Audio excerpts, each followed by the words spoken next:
Nel piano energetico si parla di produzione decentrata, di decarbonizzazione, addirittura al punto 1 se non sbaglio, cosa buona e giusta. Poi al punto 3 mi si parla di promuovere, anzi non di assicurare, non di promuovere, lo sfruttamento e la ricerca di nuove fonti come gli idrocarburi.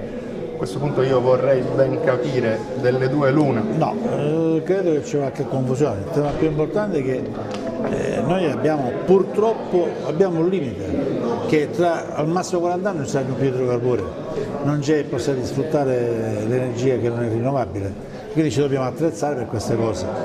Ed è uno dei motivi che ci vede coinvolti nelle scelte che vanno dal termodinamico al fotovoltaico, al rigassificatore, ai termovalorizzatori e quant'altro, perché un'energia la dovremo pure avere. Non possiamo, fino a quando non saranno inventate altre energie, questo. Potenziamo la ricerca per quanto riguarda i pannelli fotovoltaici per avere film sempre più sottili e sempre più piccoli, perché tra l'altro anche lì il silicio prima o poi ce n'è poco e prima o poi finirà, quindi è opportuno che si incentivi la ricerca. Sulla quale stiamo puntando in maniera pesante. Ricerca e ambiente sono importanti, così come lo sviluppo industriale.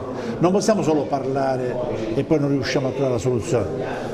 Io mi ricordo che quando più di 20 anni fa ho predisposto il piano ambientale di risanamento ambientale regionale, ancora molti non lo conoscevano, qualcuno parlava di ambiente ma di fatto, quindi abbiamo iniziato qualche tempo fa, speriamo che nel prossimo futuro immediato si possa avere la possibilità di avere delle risposte con la ricerca a quello che sarà il nostro problema. Per precisione dico, lo sviluppo degli idrocarburi è al punto 3 del dispositivo.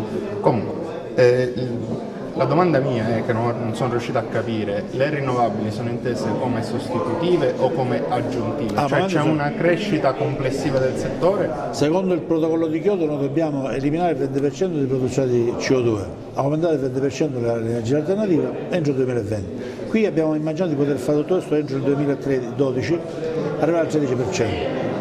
Certamente non può essere sostitutivo, è poco rispetto a quello che ci occorre, è aggiuntivo e man mano va sostituendo ogni parte di energia pulita che facciamo, ne sostituisce una parte di quella che è inquinante. Quindi al momento di aggiungere speriamo quanto prima di poter togliere tutta l'energia inquinante e sostituirla con l'energia alternativa che non inquina. Quindi in pratica è un piano in due fasi? È un piano, ho detto prima, è un piano in progress, un work in progress. No, perché io avevo capito, forse mi sbaglio, che c'era nel piano una crescita di tutte le fonti. L'equilibrio energetico è lì, faremo in modo che non possiamo fare tutto paleolici o tutte fotovoltaici, faremo la biomassa, il termodinamico, il rigassificatore, tutti insieme dovranno portare ad una produzione di energia che possa consentirci di poter sostituire l'energia che produciamo inquinando con un'energia che produciamo senza inquinare. Non inquiniamo, è eolico, è una filiera già pronta, lei batte moltissimo sulle filiere, mi sembra anche giustamente. Lì abbiamo qualche divergenza di modello di sviluppo del Presidente della Regione, non che io voglia mettere pali ovunque, ma il mio problema è che ci sono alcune zone.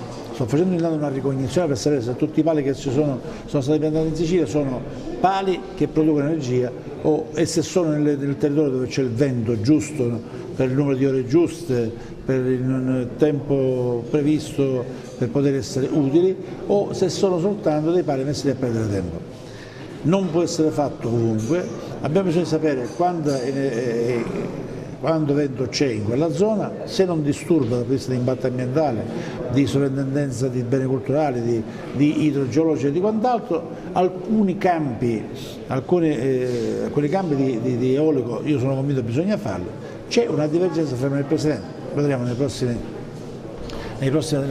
mesi cosa riusciamo a fare rispetto a questo tipo di produzione di energia elettrica.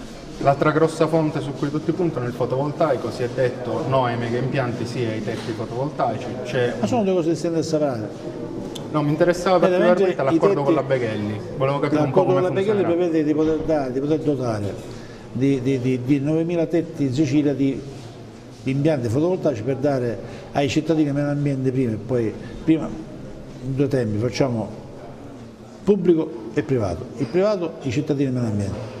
di poter dare loro per 20 anni un'energia elettrica a un costo vicino al niente, quasi 450 euro per 20 anni. Questo è l'accordo con la Begel.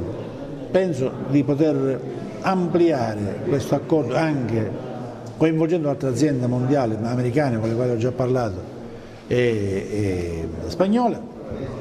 Se dovessimo raggiungere questo obiettivo, un bel po' di persone e un bel po' di aziende pubbliche e un bel po' di ASI avrebbero energia a un costo inferiore che ci consentirebbe di poter guardare con più serietà al futuro. Ci sarà un bando, una graduatoria, come funziona? Ci sono i bandi, sì. Per la Beghelli? Per la Beghelli c'è un accordo fatto con una Onlus siciliana.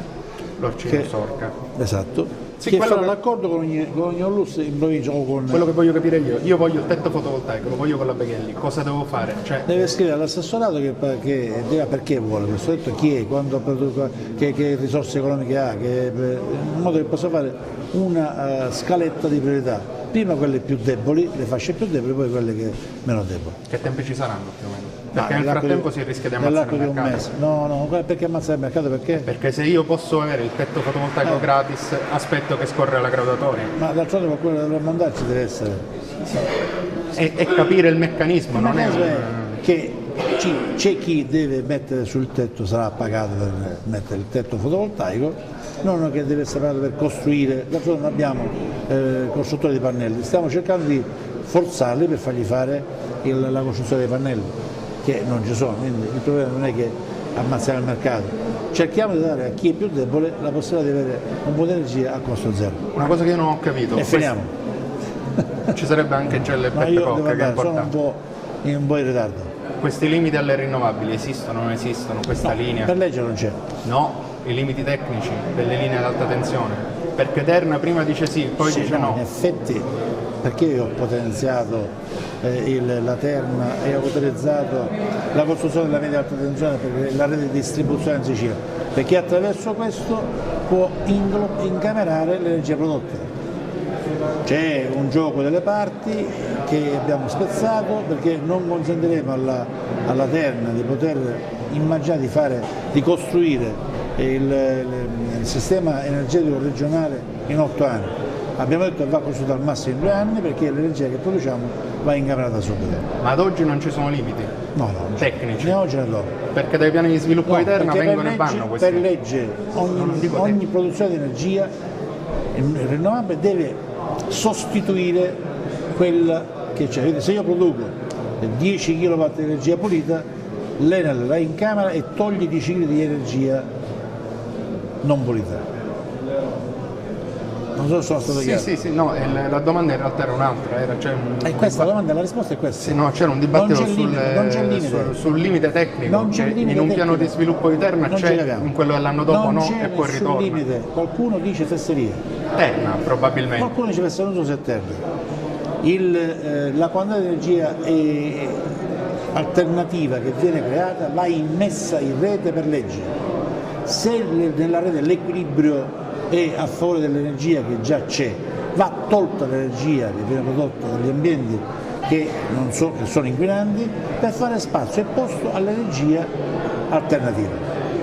Tolgono quella ed entra l'altra, per legge della Comunità Europea. 30 secondi su Gela e su questi 250 milioni in meno a causa dell'autorizzazione. Abbiamo qualche prova di autorizzazione, purtroppo non riusciamo a capire che è un momento difficile e che le risposte vanno date tutte e subito.